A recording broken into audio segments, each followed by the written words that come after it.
Harvest Incorporated, a medical marijuana cultivation company, wants to set up a growing facility in Hancock. Hancock Mayor Murphy calls the move a town lifesaver. Well, not everyone is in agreement. Jim, what's your take on a marijuana farm? Yeah, I have mixed reactions about this. I support marijuana as a medical, I support medical marijuana. And at some level, I'm almost tempted to support, frankly, at some level, recreational, because what's the difference between that and booze? And I don't think, I think part of being free is having the ability to do stupid stuff. And, as long as that stupid stuff has consequences and people know about the consequences, so if you drive under the influence of marijuana or whatever, okay, that being said, that's a tangent. Do I support it? Yes, I do. This company is looking at making a major investment in the Hancock region. $11 million is what I heard, creating about 125 new jobs. That's not bad for Washington County. Not bad at all. Yeah. And ultimately, I think they'll be well-paying jobs. So, if I may throw my 10 cents worth in here, and never seems like I have a problem doing so, I think that we are on the tail end of a very, very bad policy that's lasted for a very long time in this country. We try to criminalize something.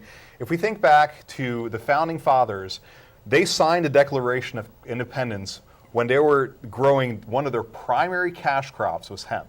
They were wearing hemp clothing when they signed the Declaration of Independence and the Constitution. All the ships that brought settlers to the Americas were roped with hemp rope.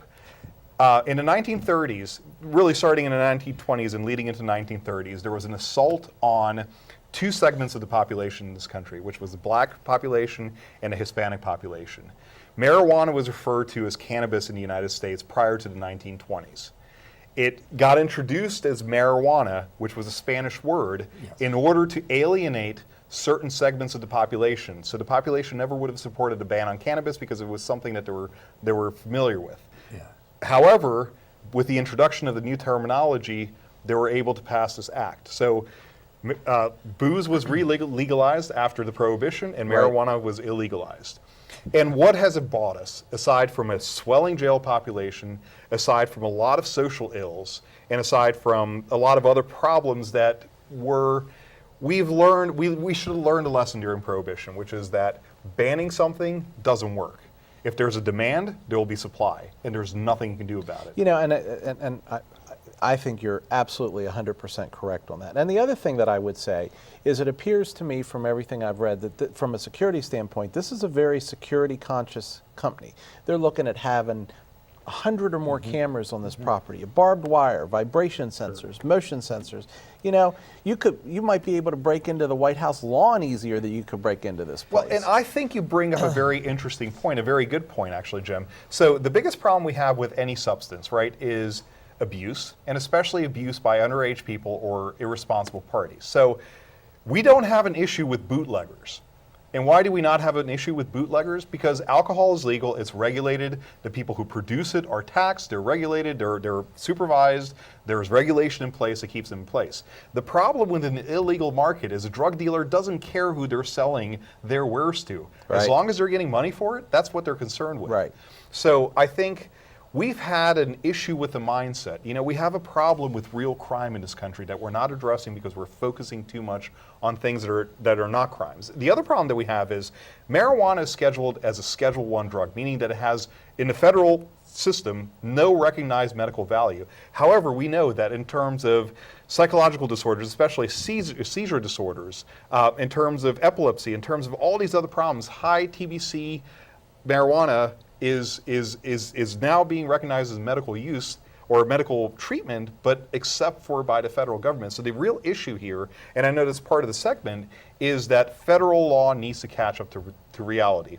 Now, the other thing that I saw recently, so there was an article, I believe in the Washington Times or New York Times that I read recently, across all portions of the American population, everybody thinks that marijuana is less damaging than alcohol, pretty much across the board in all age groups and all political affiliations, just pretty much across the board. So why are the feds so slow on recognizing that? Because I think it's a hot button political issue that they don't want to tackle. Okay, do you see them tackling that anytime soon? Do I see the federal government doing a whole lot of what it needs to? Changing the law, yeah. Recently, or on Donald Trump will. Donald Trump will? As long as I he don't know knows about he's that. gonna solve I don't know about that. You know, We'll I have more think- marijuana under Donald Trump than you can imagine. I think that as the states like Colorado, Washington, Oregon now, Alaska are changing their laws, the federal government is going to be forced to act, either to crack down, which will be very highly unpopular, I don't see them doing that. or they're going to have to change their statutes. And eventually they're going to have to recognize not only medical use, but recreational use. And, you know, any substance has the ability to be abused. Anything, whether it's a physiological addiction, a psychological addiction, whatever the case may be, anything can be abused. And certainly that's true for alcohol. Right. Yeah, of course, you know, where they're going to put this plant, I mean, Hancock is not your hotbed of liberalism No, it's by a not. long shot. Well, neither is Washington County for that matter. Exactly. And just the mere fact that the mayor, I mean, they're reaching out here. They want the jobs. It's a medical thing. And as you said, they have other operations around the country. They have had no security issues, as you mentioned. There's been none that we know of. And also, they actually do, this company sponsors a charity in which they're trying to make medical marijuana available to children with seizures because Right. it's so effective. Yeah. So I think cancer, they're covering the bases. And, well and enough. cancer, chemo, for people on chemo, it's very effective Yes. on resolving Side some of effects. those. And I think something that needs to be said there, when you're dealing with this high CBD content marijuana, it doesn't get you high. Right. So it doesn't have a narcotic effect on people. No, it's different. And the other interesting point, which I think bears mentioning, is if you look at Colorado, if you look at Washington State, the one side effect of the legalization of marijuana has been that the use rate of heroin has dropped significantly. And that is the single biggest problem we have as a country currently with a narcotic substance. And I understand that's one of the single biggest problems we have as a state. Yes. With a narcotic substance. Absolutely. And by the way, speaking of Washington County not being a hotbed for liberalism, I think that probably 20% of the liberal population in Washington County is sitting at this table. Oh, no, no, I assure you that's not true. Okay. Because I know them. You know the other two? I know the other My. thousands, to Oh, tell you okay. the truth. I moved to Roarsville, and they said there were no liberal Democrats. But there here. are. There's a host of them. It's an in the underground, town. huh? Yes. Carl, get me out of this before I get in trouble. It looks like our I'm not time's going to up. help you out. You No, it looks like our time's look up. up and see that. It looks like our time's up. Yeah, it's important. Next up, the panel discusses presidential candidate Hillary Clinton's recent apology and admission that she just didn't think. Stay with us.